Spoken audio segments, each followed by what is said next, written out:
Hello friends, once again I welcome you all to mechanical major. और हमने history की class में अभी तक जो पढ़ा उसके आगे आज हम पढ़ने वाले हैं। हमने देखा था कि जैनिज्म और बुद्धिज्म का कैसे राइज हुआ, कैसे वो लोगों को इन्फ्लुएंस कर पाए, और उसके बाद उनका धीरे धीरे डिक्लाइन फेज हम देखते हैं। और अब हम देखेंगे कि साथ ही साथ में जैनिज्म और बुद्धिज्म के साथ में भारत में और कौन सी हिस्टोरिकल इवेंट्स चल रही हैं। तो वहां अगर हम बात करें तो आज का जो हमारा टॉपिक है वो हम अब स्टार्ट करेंगे।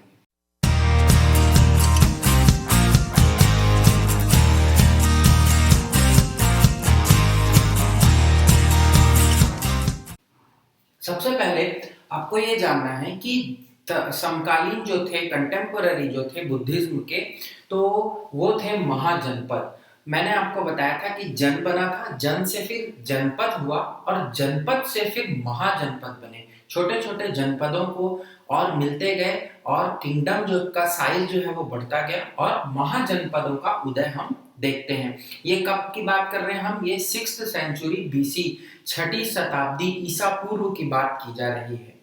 ये आपको याद रखना है। देन हम देखेंगे महाजनपद और कैसे मगध जो है वो ऊपर उठ करके आया। बहुत इंपॉर्टेंट वीडियो है ये, आप बिल्कुल भी स्किप नहीं करेंगे। तो सबसे पहले मैं अगर इंडिया के इस मैप की बात करूं, मैप जो है वो स्केल पे नहीं है, आप जरूर इसे देख लेंगे। स्केल टू मैप नहीं है, बट मैंने एक आपके लिए बनाया है फॉर योर रेफरेंस। तो 16 महाजनपद जो कि अंगुत्तर निकाय, ये एक बुद्धिस्ट ग्रंथ है। अंगुत्तर निकाय, जैन धर्म के ग्रंथों में भी हमें इनके महाजनपदों की जानकारी मिलती है, बट यहाँ पर हमको क्वेश्चन जो आता है वो आता है अंगुत्तर निकाय, जो कि क्या है हमारा बुद्ध धर्म के टेक्स्ट बुक है, वहां से मिलता है कि 16 महाजनपद उस समय भारत में एग्जिस्ट कर रहे थे।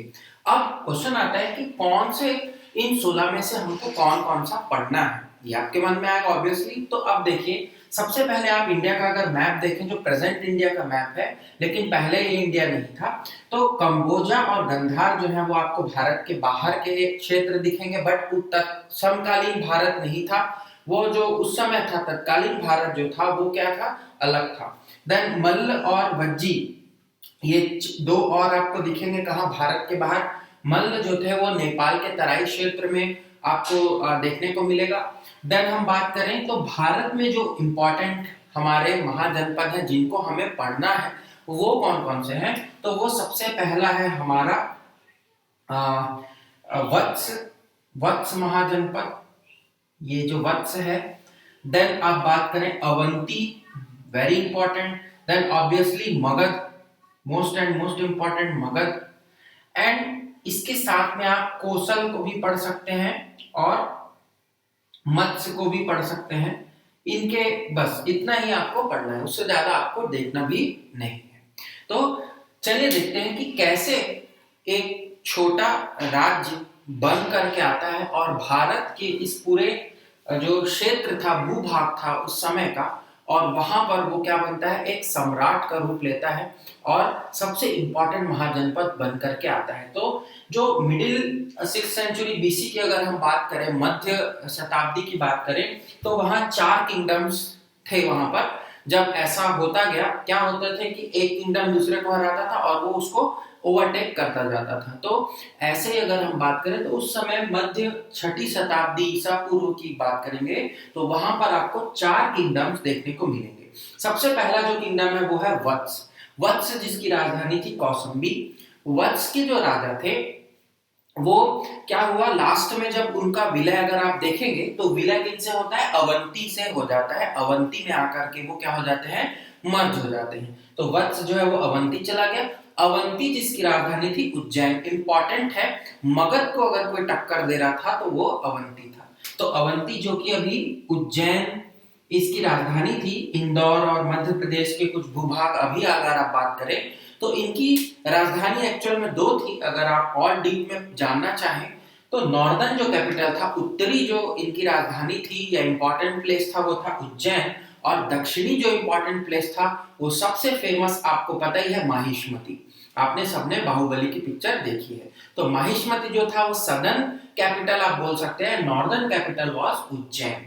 देन हम बात करें कोसल की, तो कोसल की कैपिटल है श्रावस्ती, और कोसल के भी क्या होता है, मर्ज हो जाता है, कोसल को भी मिला लिया जाता है किसमें, हमारे मगध में। तो अब जो है मगध का जो साम्राज्य है वो हम देखेंगे कि कैसे उसमें धीरे धीरे उदय होता है। तो आपने देखा वत्स, अवंती, कोसल, ये सारा मिलता जा रहा है। देखिए वत्स को मिला लिया मगध ने इधर वत्स मिलाया, देन कोसल को मिलाया, देन अवंती को भी अब मिला लिया।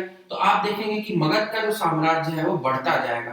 फिर धीरे धीरे ये सारे जो है वो मगध के ही साम्राज्य आपको देखने को मिलेंगे 6ठी शताब्दी के अंत तक। क्लियर? आगे बढ़ते हैं। मगध का जो सबसे पहली कैपिटल है वो है राजगृह या गिरिव्रज इसे कहते हैं।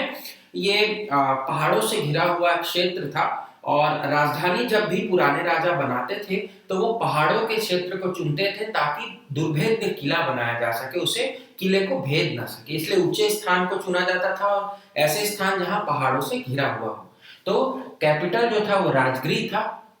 और सबसे पहली जो डायनेस्टी वहां देखने को मिलती है वो है हर्यक डायनेस्टी। हर्यक वंश के राजवंश आपको देखने को मिलेगा। वहां पर बिंबिसार नाम का जो राजा था वो राजवंश का पहला राजा आप बोल सकते हैं। वहां से हम मगध की हिस्ट्री को पढ़ना स्टार्ट करते हैं। बिंबिसार बहुत ही साम्राज्यवादी राजा था, और धीरे धीरे उसने मगध के एरिया को क्या करने लगा, बढ़ाने लगा। बिंबिसार के बाद उनका बेटा हुआ अजातशत्रु। अजातशत्रु के बारे में कहा जाता है कि इनके कोई शत्रु नहीं थे, इनका शत्रु जन्म ही नहीं लिया था, इसलिए इसका नाम अजातशत्रु पड़ा। बट ये तो खैर बातें हैं, हमको ये याद रखना है कि अजातशत्रु ने अपने फादर बिंबिसार का वध करके कैपिटल में अपना राज्य स्थापित किया, मतलब अपने को राजा बनाया। देन अजातशत्रु के बाद उदयन नाम आपको मिलेगा, उदयन या उदयन। और उदयन का इंपॉर्टेंस इसलिए बढ़ जाता है क्योंकि उदयन ने क्या किया, राजधानी को गिरिव्रज या राजगृह से उठा करके पाटलिपुत्र में लेकर के आए। अजातशत्रु एक्चुअल में पटाली ग्राम को पाटलिपुत्र बनाने के लिए उसमें फोर्टिफिकेशन, उसे दुर्गीकृत करना चालू कर दिए रहते हैं। बट उसके बाद उदयन आते हैं, और उदयन ने क्या किया है, उदयन ने पाटलिपुत्र को अपनी परमानेंट राजधानी बनाई। और अब आपको पता है कि अब जो पूरी राजधानी चलने वाली है मगध के राजवंश में वो पाटलिपुत्र ही चलेगी। देन इसके बाद उदयन को इन्होंने शेषुनाग नाम के व्यक्ति ने उदयन को हराया, और उदयन को हरा करके क्या होता है, शिशुनाग वंश की नींव रखते हैं। शिशुनाग वंश आता है किसके बाद, हर्यक वंश के बाद शिशुनाग वंश आपको देखने को मिलेगा। शिशुनाग वंश में जो सेकंड राजा होंगे, शिशुनाग के बाद जो राजा बनेंगे वो है काकवर्मन या काकवर्मन या कालाशोक। और आपको मैंने कल ही पढ़ाया था 4 बुद्ध संगीतियां हुई थी, काउंसिल्स हुए थे। उसमें सबसे पहला जो काउंसिल था आपको याद होगा कि अजातशत्रु फर्स्ट काउंसिल, इनके समय में हुआ बुद्ध के पहली संगीति। देन दूसरी संगीति जो हुई ए के, आपको याद होगा ए के पैटर्न मैंने बताया था। तो ए इज फॉर अजातशत्रु एंड के इज फॉर कालाशोक। सेकंड जो है वो यहाँ पर आपको देखने को मिलेगा। बुद्ध धर्म के जो संगीतियां हुई, काउंसिल्स हुई, परिषद हुई। तो यहाँ कालाशोक का नाम आपको इंपॉर्टेंट है, याद रखना है। ये भी साम्राज्यवादी राजा है। कालाशोक ने अवंती पर भी आक्रमण किया था, और अवंती को भी क्या किया था, कैप्चर करने की कोशिश की थी। देन नंद डायनेस्टी आती है। नंद डायनेस्टी ने क्या किया, यहाँ के जो राजा हुए नंद राजा, उनके सबसे पहले जो राजा थे वो थे महापद्मानंद। महापद्मानंद ने शिशुनाग डायनेस्टी के लास्ट राजा को हराया। नाम बहुत इंपॉर्टेंट नहीं है इसलिए मैं नहीं बता रहा हूँ, जो इंपॉर्टेंट है वो मैं आपको बिल्कुल बताऊंगा। तो महापद्मानंद ने इनको हराया, शिशुनाग वंश को खत्म किया, उसके बाद नंद वंश की नींव रखी।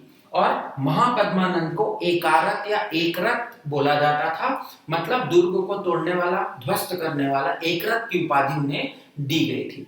महापद्मानंद के 8 बेटे हुए, और ये भी साम्राज्यवादी राजा थे। महापद्मानंद के बारे में आप उड़ीसा के जो हिस्ट्री है वहां से आप देख सकते हैं, कलिंग के क्षेत्र वगैरह में इनका इन्फ्लुएंस आपको दिखता है। फिर महापद्मानंद के बाद जो मोस्ट इंपॉर्टेंट राजा आ रहे हैं हमारे, वो है धनानंद। और धनानंद जो है वो होते हैं नंद वंश के लास्ट रूलर। और अब हमारे हीरो की एंट्री होगी। मैं ऐसा इसलिए बोल रहा हूं क्योंकि अब जो है मौर्य वंश की नींव रखेंगे, और कौन रखेंगे वो हम अब देखें। मौर्य जो कि सबसे इंपॉर्टेंट रूलर थे, डायनेस्टी थी, और उसी के बारे में अब हम पढ़ने वाले हैं। हमारे हीरो की एंट्री हमने करा दी है। और सबसे पहले मौर्य एम्पायर के बारे में आपको बताऊं तो चंद्रगुप्त मौर्य। देखिए गुप्त लगा हुआ है, आप कंफ्यूज नहीं होंगे, गुप्ता डायनेस्टी से इसको रिलेट नहीं करेंगे। चंद्रगुप्त मौर्य क्या होते हैं?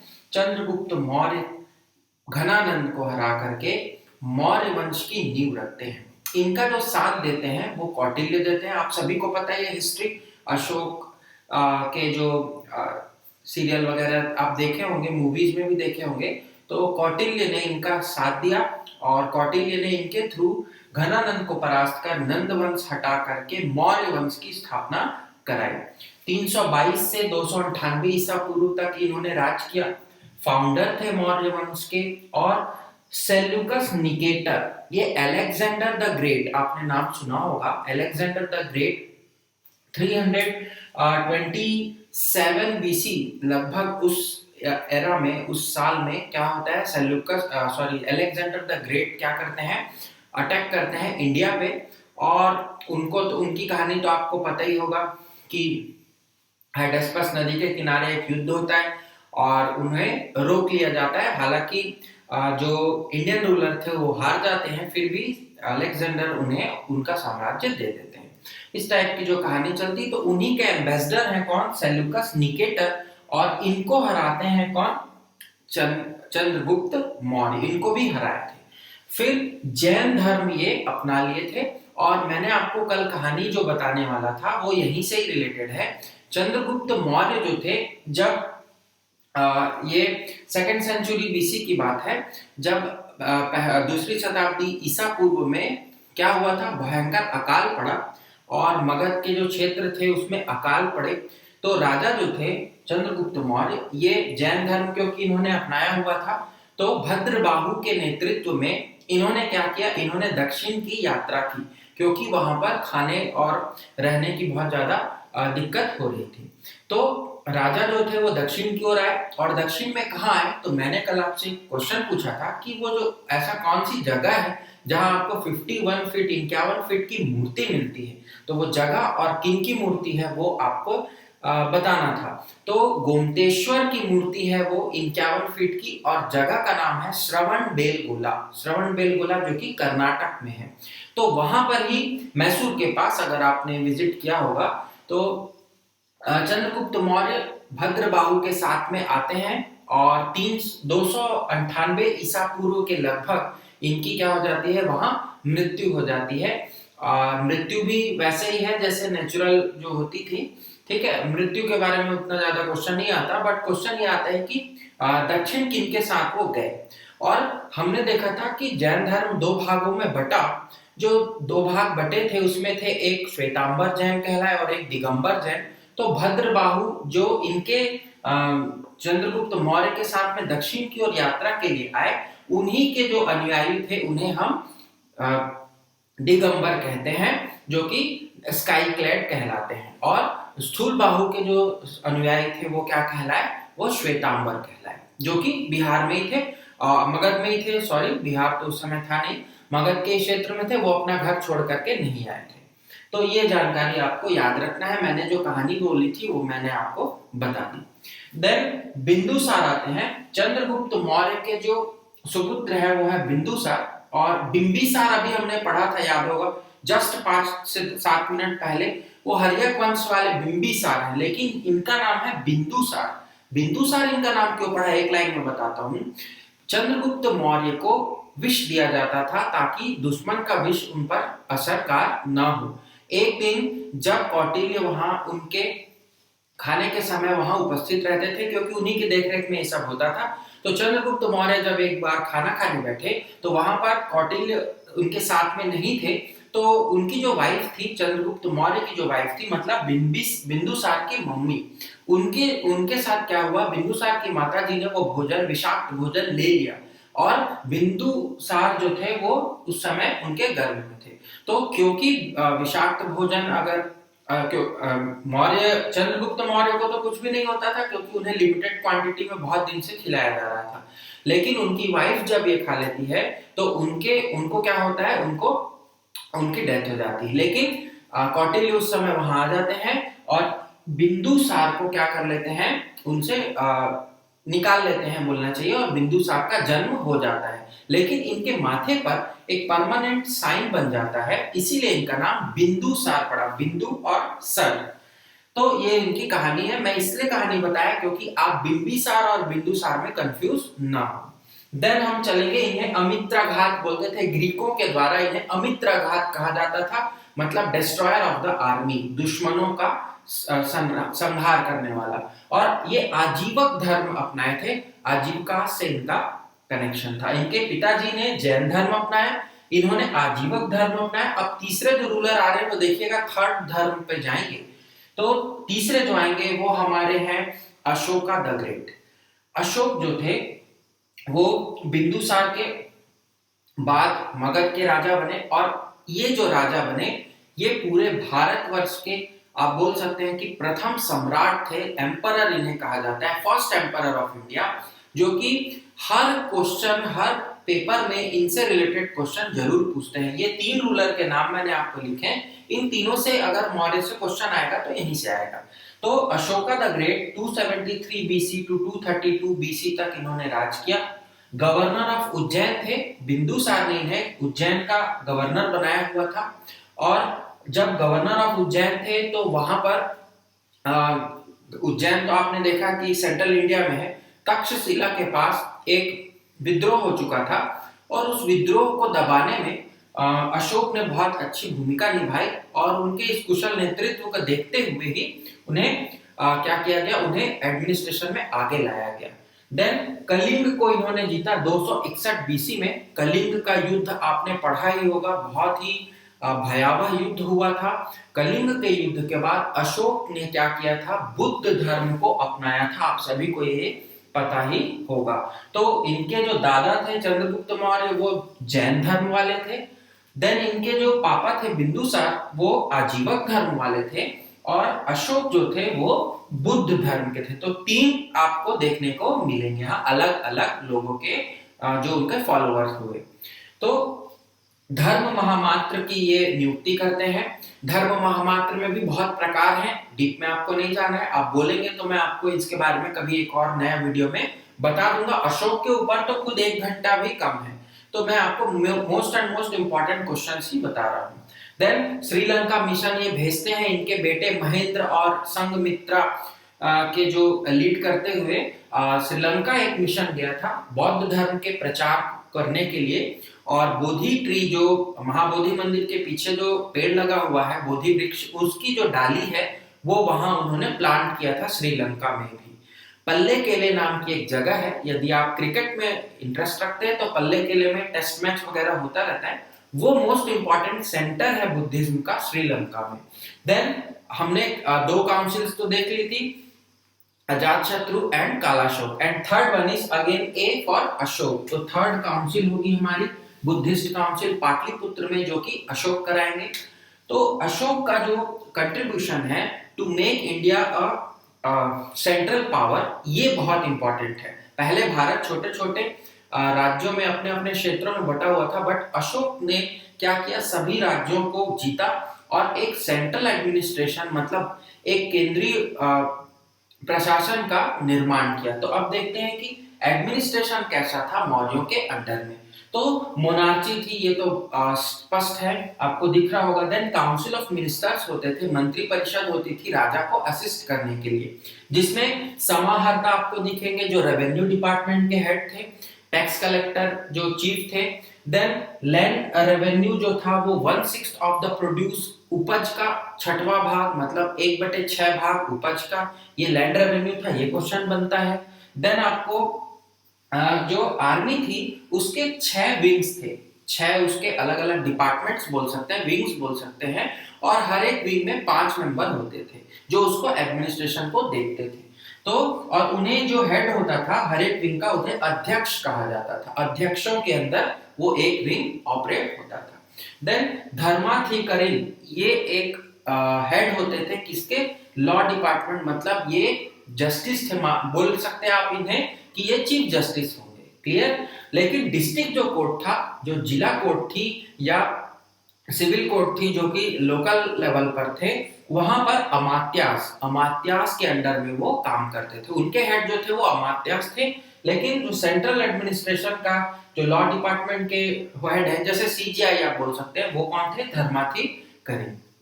फिर एनिमल काउंट वहां हुआ, पशु जनगणना आपको देखने को मिलेगी, जनगणना भी मिलेगी। तो अशोक ऐसे रूलर हुए जिन्होंने क्या कराया, या मौर्य प्रशासन ऐसा प्रशासन हुआ जिन्होंने पहली बार पशु जनगणना कराई और जनगणना भी कराई। फिर 4 प्रोविंस आपको देखने को मिलेगा। सबसे पहला प्रोविंस है तक्षशिला। मैंने आपको बताया अशोक ने यहाँ जाकर के क्या किया था, वहां के विद्रोह को समाप्त किया था। देन उज्जैन, अशोक यहाँ के गवर्नर रह चुके हैं। देन सुवर्णगिरी, ये साउथ में आपको पड़ेगा, मतलब मौर्य का सदर्न पार्ट ये बोल सकते हैं। And Kalinga of course the eastern part of the empire. ये 4 प्रोविंस में बटा हुआ था। प्रोविंस जो थे उनके जो हेड थे, गवर्नर थे, वो रॉयल फैमिलीज के ही होते थे, मतलब राजा का बेटा ही वहां पर क्या बनाया जाता था, गवर्नर बनाया जाता था। देन हम अगर आर्ट एंड आर्किटेक्चर की बात करें तो मॉडर्न आर्किटेक्चर का सबसे इंपॉर्टेंट जो एस्पेक्ट है वो आपको पढ़ना है अबाउट द अशोक। अशोक ने बहुत सारे, मतलब अगर आप काउंट करेंगे तो आपको more than 20 numbers of rock edicts मिल जाएंगे, पिलर एडिक्ट्स मिल जाएंगे।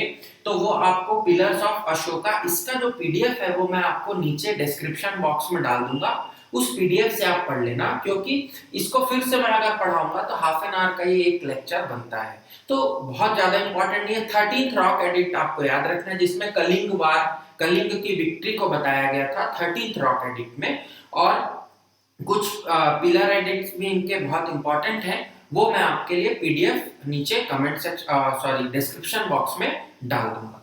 देन सांची का स्तूप आपको याद रखना है, अशोक ने बनवाया था और आजीविकों के लिए एक गुफा बनाई थी, केव बनाया था। और वो केव की कैरेक्टरिस्टिक्स क्या थी, बहुत इंपॉर्टेंस ये थी कि जो अंदर की जो दीवार थी वो इतनी चमकदार थी कि उसमें आप अपना चेहरा देख सकते हैं। तो पॉलिश्ड जो सरफेस था वो कराया गया था, बहुत अच्छा उत्कृष्ट उदाहरण है आर्किटेक्चर का।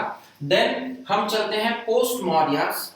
अशोक के बाद मौर्य का जो साम्राज्य था वो 2 भागों में बट गया, ईस्टर्न और वेस्टर्न भाग उसे कहा गया। और उनके जो वंशज हुए उनके द्वारा वो रूल करा जाने लगा। लेकिन क्योंकि अशोक के जो पावर थी उस समय, जो उनका इन्फ्लुएंस था, उतना ज्यादा इन्फ्लुएंस उनके आगे आने वाली पीढ़ियों में नहीं दिखा, इसी के कारण इसका फायदा उठा करके दूसरे लोगों ने फिर उन्हें हरा दिया।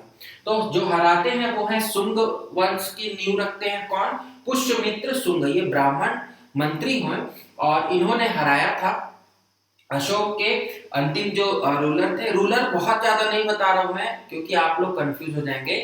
जितना आपके लिए इंपॉर्टेंट है, जो क्वेश्चन बनेगा वो यहीं से बनेगा। देन लास्ट रूलर जो हुए शुंग वंश के वो थे देवभूति। देवभूति को कौन हराते हैं, वसुदेव कर्ण। वसुदेव कर्ण हराते हैं किनको, देवभूति को। केवल 3 रूलर मैं बता रहा हूँ, 2 डायनेस्टीज आपकी हैं। और कर्ण वंश के बाद 45 साल तक इन्होंने राज किया। और कर्ण वंश के बाद क्या था, अंधकार युग हो गया, जो कि इसके बाद की हिस्ट्री हमें मौर्यन हिस्ट्री या मगधियन हिस्ट्री आप बोले वो नहीं मिलती है। उसके बाद सीधा हमें कहाँ आ जाते हैं, हम आ जाते हैं गुप्ताज में। तो मौर्य, मगध और महाजनपद, ये 3 चीज आपको आज पढ़ने को मिला। आई होप कि आप सभी को वीडियो पसंद आई होगी। कमेंट जरूर करिएगा कमेंट सेक्शन में कि आपको ये वीडियोस कैसे लग रहे हैं और कहां पर आपको और इम्प्रूवमेंट चाहिए, तो मैं आपके लिए वैसे ही वीडियो लेकर के आऊंगा। Thanks for joining, thank you guys.